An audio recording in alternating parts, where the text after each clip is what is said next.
యుద్ధం మొదలైనప్పుడు అందరం ఊహించాం 1971లో ఇందిరాగాంధీ చేసినట్లు జరుగుతుంది అని, లేదా 1990లో 99లో వాజ్పేయి కార్గిల్ యుద్ధం జరిగినట్లు జరుగుతుంది అని భావించాం.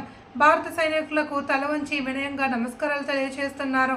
అమెరికా బాగా జోక్యం కనిపిస్తుంది. ట్రంప్ చేతిలో మోడీ కీలుబొమ్మగా మారాడని ఢిల్లీలో అందరూ అనుకుంటున్నారు. ట్రంప్కి భారతదేశానికి ఏంటి రహస్య ఒప్పందం? భారత ప్రభుత్వ పార్లమెంటు ఉభయ సభలను సమావేశపరిచి చర్చించి ఉంటే బాగుండేది. భారతదేశ ఔన్నత్యానికి సార్వభౌమాధికారానికి మచ్చ తెచ్చింది బీజేపీ. ప్రతిపక్షాలను పరిగణలోనికి తీసుకోవాలి అని సందర్భంగా తెలిపారు. యుద్ధం మొదలైంది, మధ్యలో ఆగిపోయింది. అందరం ఊహించాం 1971 ఇందిరాగాంధీ చేసినట్టుగా యుద్ధం జరుగుతుంది అని అనుకున్నాం. లేదు 1999లో వాజ్పేయి కార్గిల్ యుద్ధం లాగా ఉంటుందని అందరం ఊహించాం.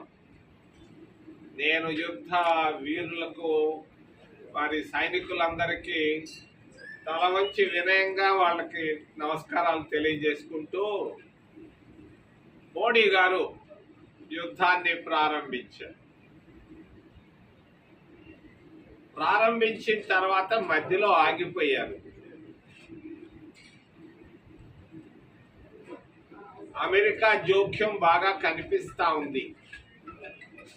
ట్రంప్ చేతుల్లో మోడీ కీలుబొమ్మగా మారాడు అని అందరూ అనుకుంటున్నారు ఢిల్లీలో. నేను అంటలేదు, కానీ అందరూ అనుకుంటున్నారు. ట్రంప్కి భారతదేశానికి ఏంటి మధ్యలో రహస్య ఒప్పందం? ఎందుకు ప్రారంభించారు? ఎందుకు మధ్యలో ఆగిపోయారు? ఎందుకు భారత ప్రభుత్వం పార్లమెంటును కాన్ఫిడెన్స్ లోకి తీసుకోలేకపోతా ఉంది? ప్రారంభించే ముందు కనీసం పార్లమెంటును పిలిచి ఉండొచ్చు, ఉభయ సభలను పిలిచి ఉండొచ్చు, అయిపోయిన తర్వాత పిలిచి ఉండొచ్చు. కనీసం ఏమీ లేకుండా భారతదేశాన్ని ఒక్క ట్రంప్ ఫోన్ కాల్తో ఆపుతున్నాడు అనేది భారత ఔన్నత్యానికి, భారత సార్వభౌమ అధికారానికి కొంచెం విమర్శలు వస్తున్నాయి. మరి ఏం జరిగింది?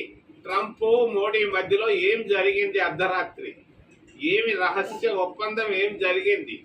ఎందుకు సడన్ గా యుద్ధాన్ని ఆపారు? యుద్ధంలో చనిపోయారు అనంతపూర్ నుంచి ఒక అబ్బాయి. వాళ్ళ తల్లిదండ్రులకు ఒకే ఒక కొడుకు, పెళ్లి కాలేదు, చచ్చిపోయాడు. ఎవరు దీనికి బాధ్యత? ఇటువంటి అనవసరమైనటువంటి విషయాల్లో అనాలోచిత నిర్ణయాలు, తొందరపడి తీసుకునేటువంటి నిర్ణయాలు, కనీసం మరి ప్రతిపక్ష పార్టీలను కూడా పిలిచి ఒక నిర్ణయం తీసుకోలేకపోవడం అనేది చాలా అసహజం, అసంభవం. ఇది నేను ఈ వైఖరిని విమర్శిస్తున్నా. కాస్త అందరినీ ప్రజాస్వామ్యంలో ప్రతిపక్షాలను కూడా కాన్ఫిడెన్స్ లోకి తీసుకోవాలి. ఆ రోజు ఇందిరాగాంధీ ప్రతిపక్షంలో ఉన్నట్టు వాజ్పేయిని పిలుచుకొని మాట్లాడుకుంది. మరి అంతేకాదు, వాజ్పేయి ప్రధానమంత్రిగా ఉన్నప్పుడు ప్రతిపక్షాలతో సంప్రదించేవాడు, అన్ని విషయాలు చెప్పేవాడు. ఏమి జరగకుండా వన్ సైడెడ్ గా వెళ్తా ఉన్నటువంటి భారతీయ జనతా పార్టీని, ఆ కూటమి ప్రభుత్వాన్ని కొంచెం ఆత్మావలోకనం చేసుకోవాలని నేను తెలియజేస్తూ, భవిష్యత్తులో ఇటువంటి మళ్ళా జరగకుండా జాగ్రత్తగా అన్ని ఆలోచించి మరి నిర్ణయాలు తీసుకోవాలని కేంద్ర ప్రభుత్వానికి, భారతీయ జనతా పార్టీ కూటమి పార్టీలకు తెలియజేస్తూ, రెండవది మానవ హక్కులు ఉల్లంఘన బాగా జరుగుతూ ఉన్నాయి భారతదేశంలో. భారతీయ జనతా పార్టీ గూండాల వల్ల గిరిజనుల పురుషాంగాలు కోస్తున్నారు. బస్తర్ అడవుల్లో అరకు అడవుల్లో మగాళ్ళ పురుషాంగాలు కోస్తున్నారు. ఆడవాళ్ళ రొమ్ములు కోస్తున్నారు. ఇదే ప్రజాస్వామ్యం? ఇదే భారతీయ జనతా పార్టీ ఆర్ఎస్ఎస్ల సనాతన ధర్మం? ఏం అవసరం వచ్చింది? ఆ గిరిజనుల బిడ్డల పురుషాంగాలు కొయ్యాల్సిన అవసరం ఏమొచ్చింది? చిన్న బిడ్డలను చంపాల్సిన అవసరం ఏమొచ్చింది? ఎందుకో మీడియా కూడా భయపడతా ఉంది పాపం. ఒకప్పుడు ధైర్యంగా రాసేవాళ్ళు, ఈరోజు ఆ ధైర్యం అనేది కనిపించటం లేదు. నేను మొట్టమొదటిసారి వింటున్నాను పురుషాంగాలు కోసేది ఏంటయా స్వాములారా? మీరు మాల భక్తి గురించి మాట్లాడతారు, మరి అన్నీ చెప్తాడు, శ్రీరాములు అంటారు, మరి శ్రీరాముడు పేరు చెప్పి పురుషాంగాలు కోయమంటారా? ఏందా ఇది? ఇది ఒక పరిపాలన? సిగ్గు సిగ్గు సిగ్గు. ఆడవాళ్ళ రొమ్ములు కోసేది ఏందయ్యా? అడవుల్లో ఉన్న ఆదివాసీ బిడ్డలది వాళ్ళు చెప్పుకోలేకపోతున్నారయ్యా. వాస్తవాలు బయటకు వస్తున్నాయి, ఫోటోలు బయటకు వస్తున్నాయి, అందరూ మాట్లాడుతున్నారు.